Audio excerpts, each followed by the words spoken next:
My mother mocked me as poor and put me in room 108. But at dinner, I expose their lies and reveal. Please subscribe our channel. Your support means a world to us. Now to our story. They say a mother's love is unconditional. But mine had a price. Tag, polished in gold, wrapped in deceit, and sold at every dinner table where her lies gleamed brighter than her jewelry. I remember that night as clearly as if it were etched into the walls of that cursed house. The night she told me, "You'll stay in room 108. It suits your kind." Her tone wasn't maternal. It was venom dipped in silk. The car stopped at the edge of the long gravel driveway. The estate looked bigger than I remembered, a monument to money, arrogance, and the pain I had learned to swallow whole. It had been 5 years since I last stepped foot in that mansion. 5 years since she threw me out and told me I was a stain on her reputation. But now she had called me back. "Family reunion," the invitation said. "Augustus wants to see all his children." Augustus, her husband. The man who raised me like his own before he realized I wasn't his blood.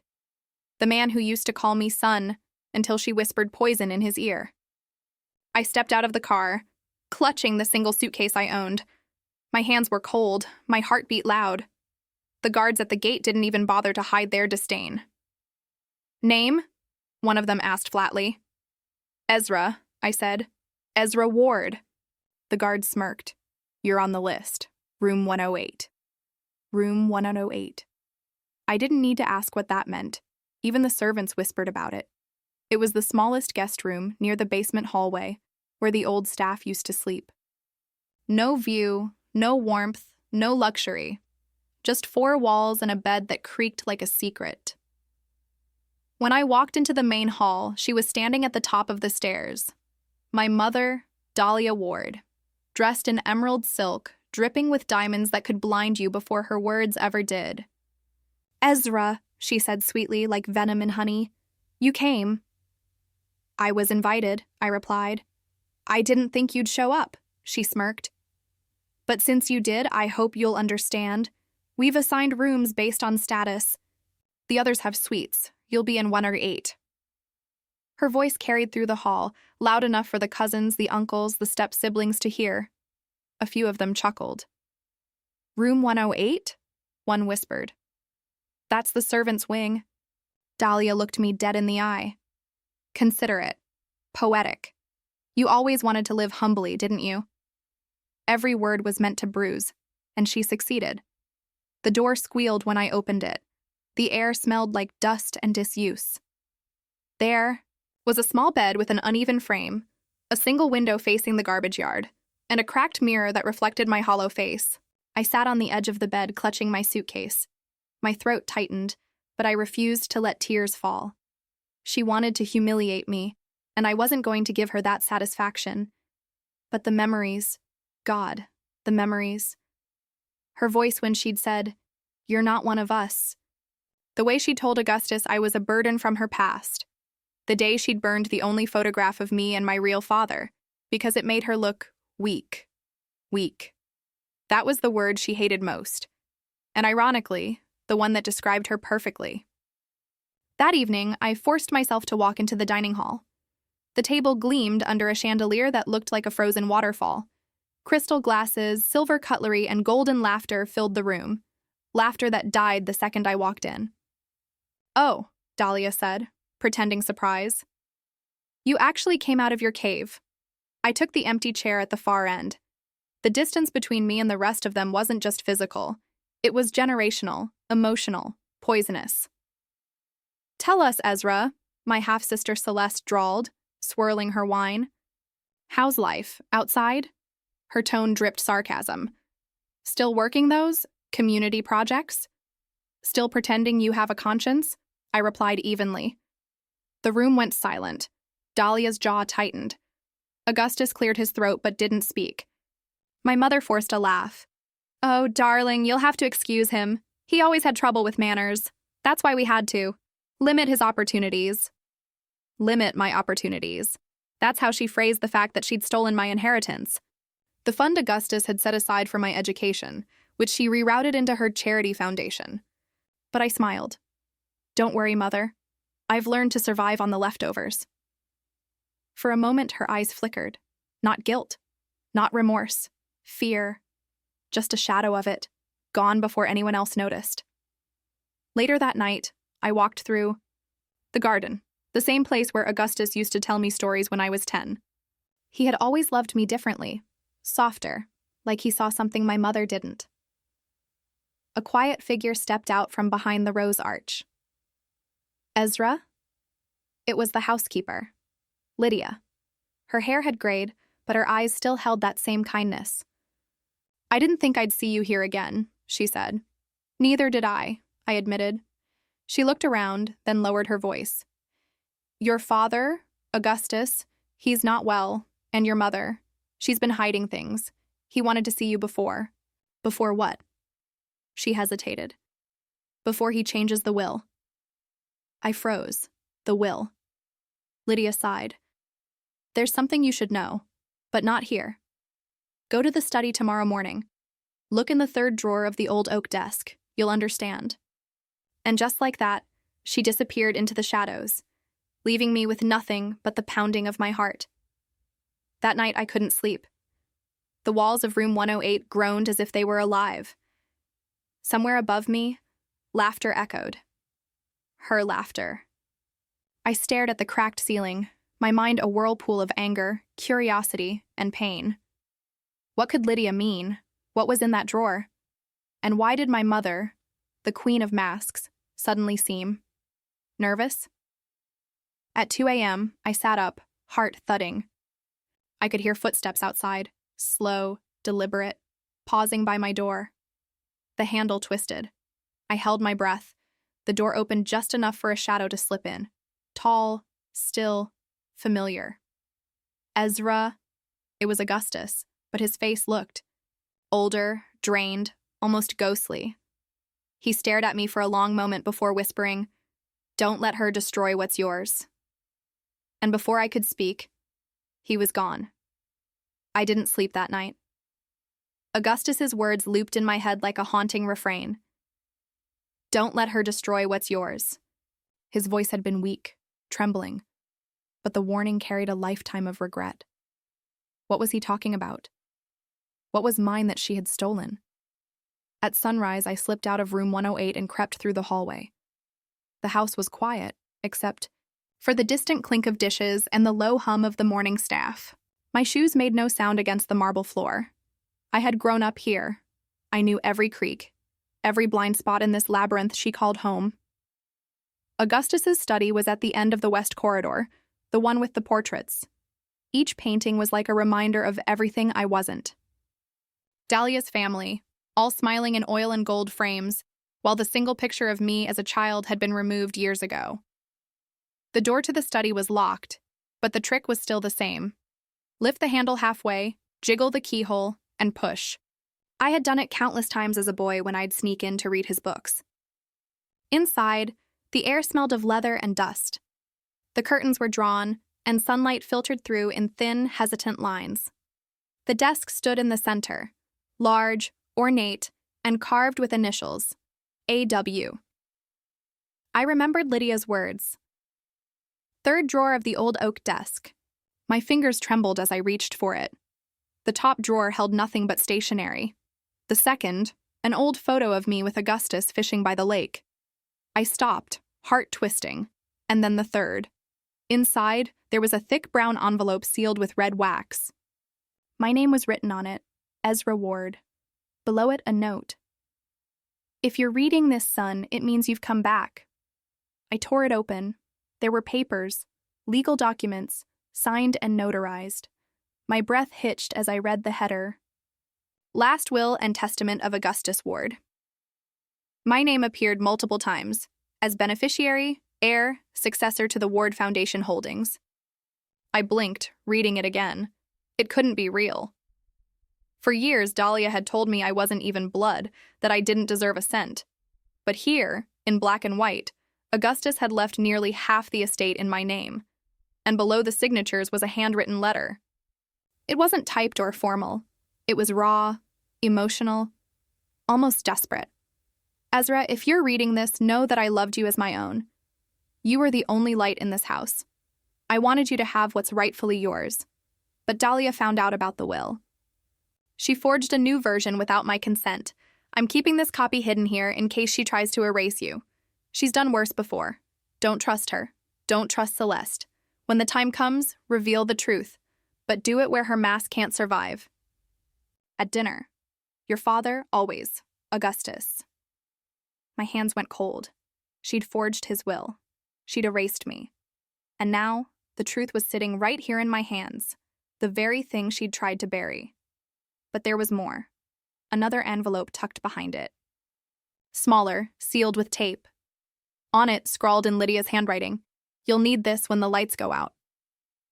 Inside was a small USB drive. I slipped the USB into Augustus's old computer. The screen flickered to life with a low hum. The folder inside was titled simply, Dahlia Recordings. I clicked it open. The first file was dated 2 months ago. My pulse raced as I pressed play.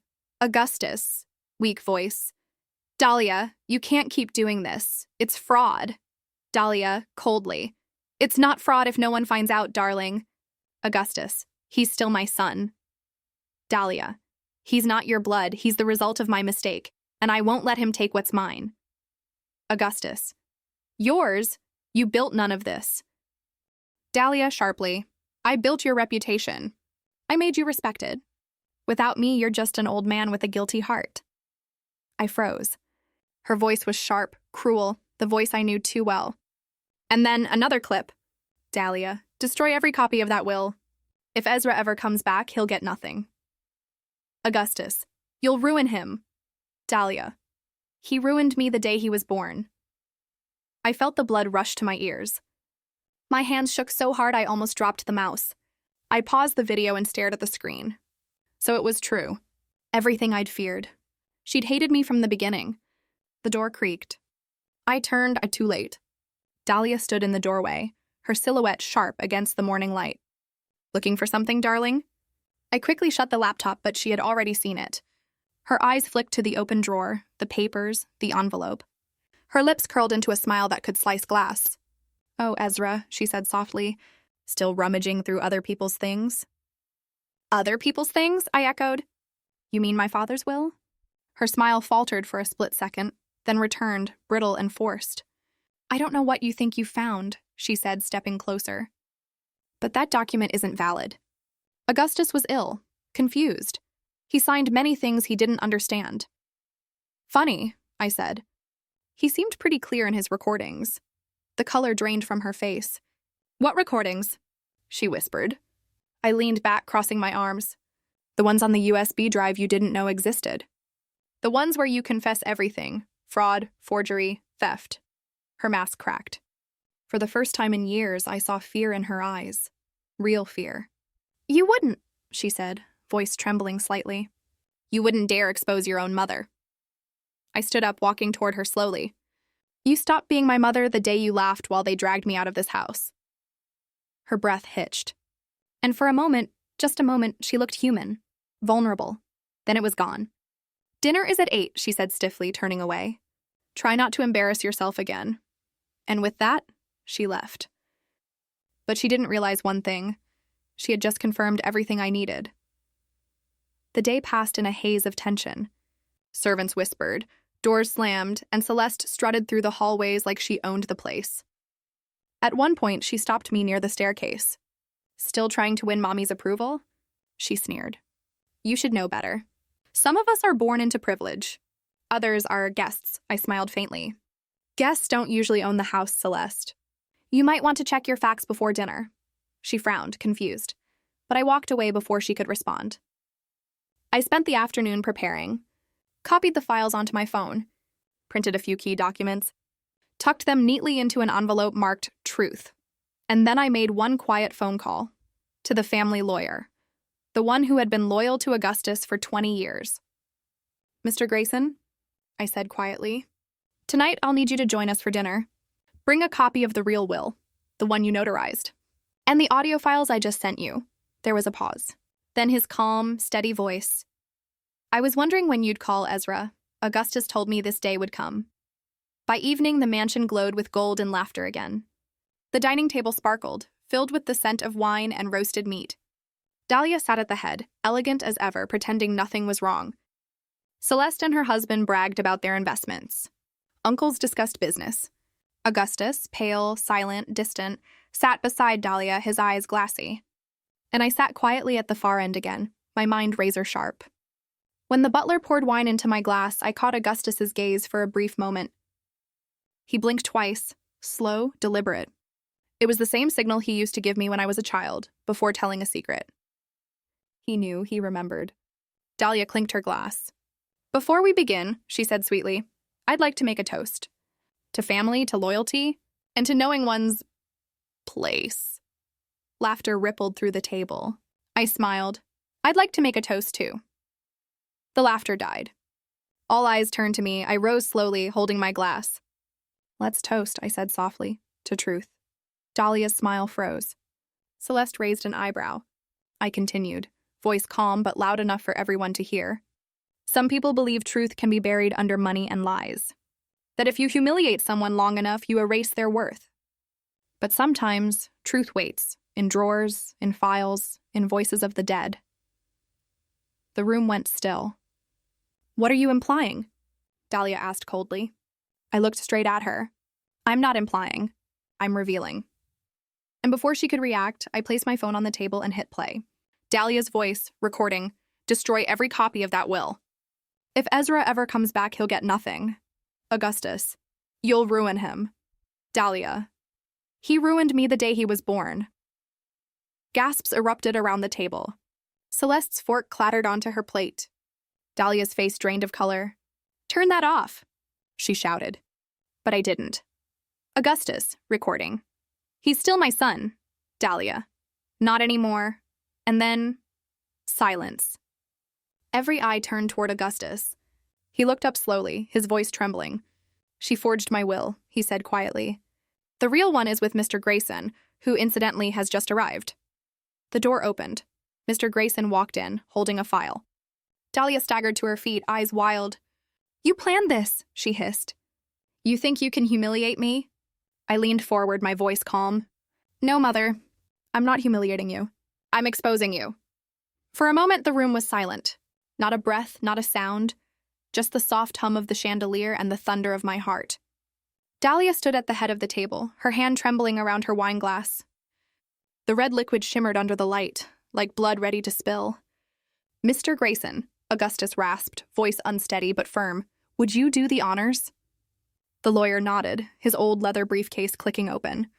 Every pair of eyes in the room followed his hands as he pulled out the documents, stamped, signed, sealed. "This," he said calmly, "is the original will of Mr. Augustus Ward.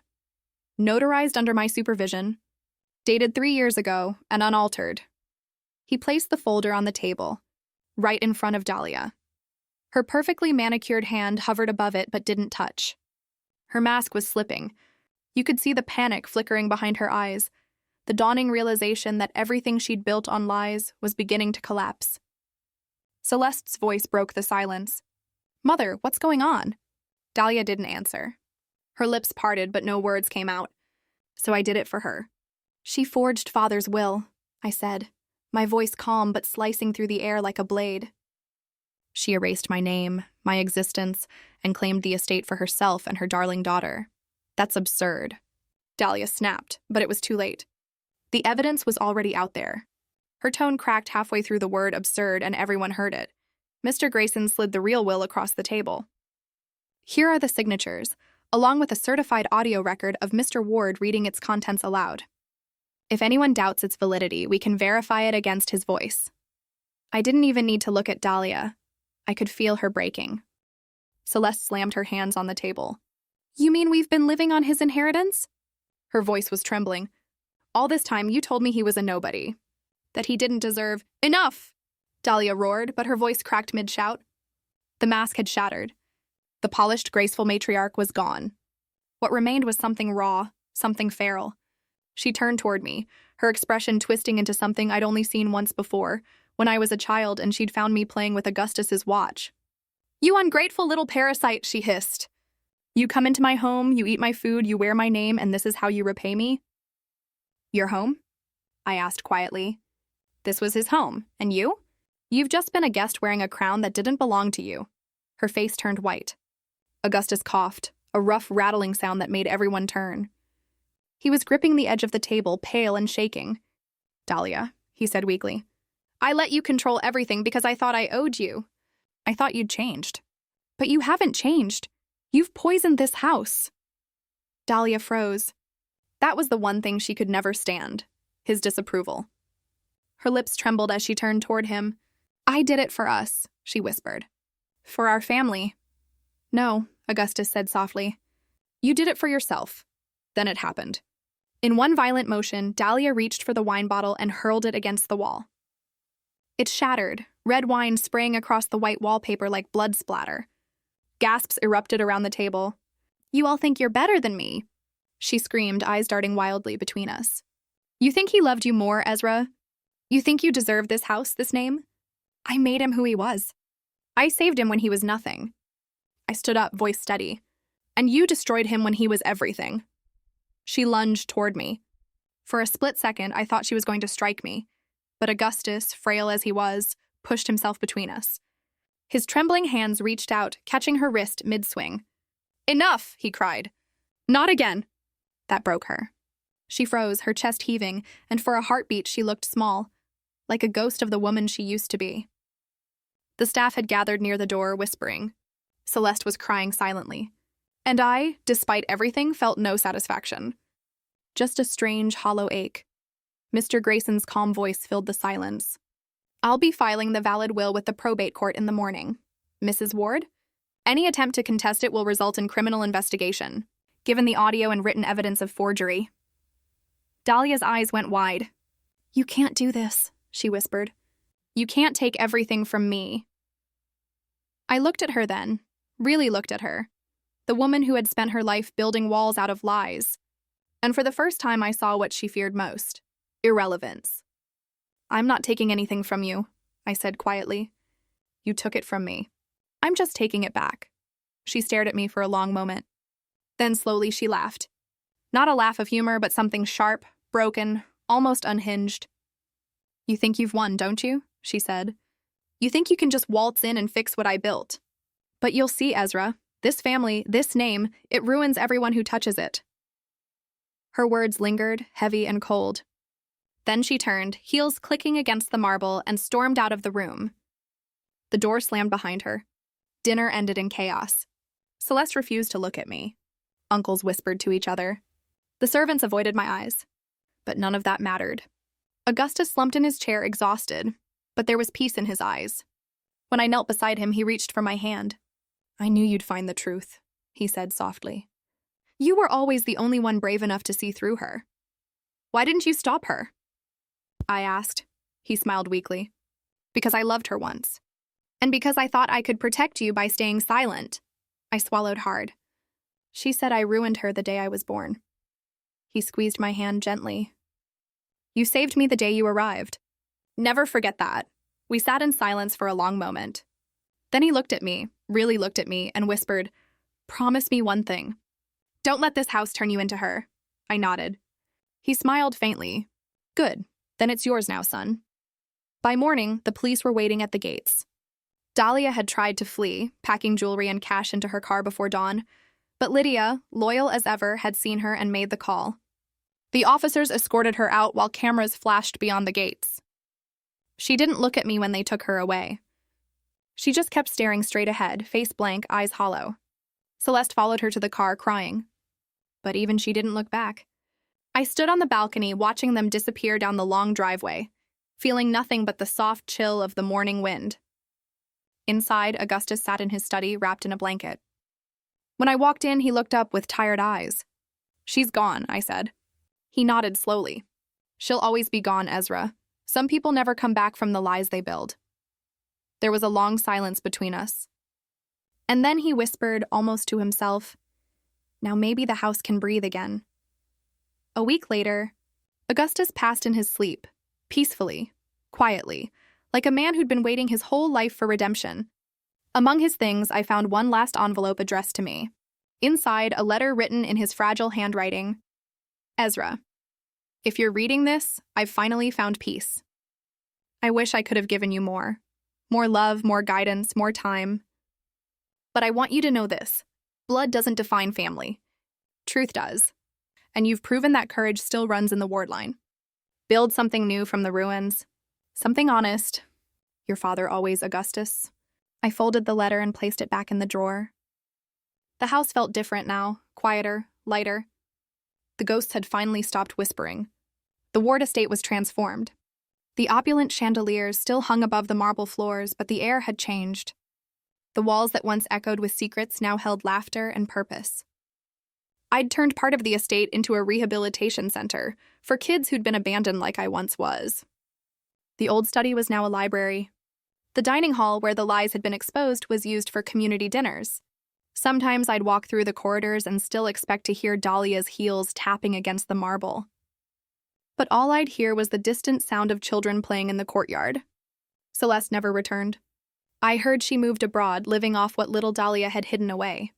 As for me, I stayed. Not because I wanted the house, but because it was mine to rebuild. One rainy afternoon, as I was cleaning the attic, I found a small chest wedged behind old furniture. Inside were family photographs, real ones. There was one of Augustus as a young man holding a baby.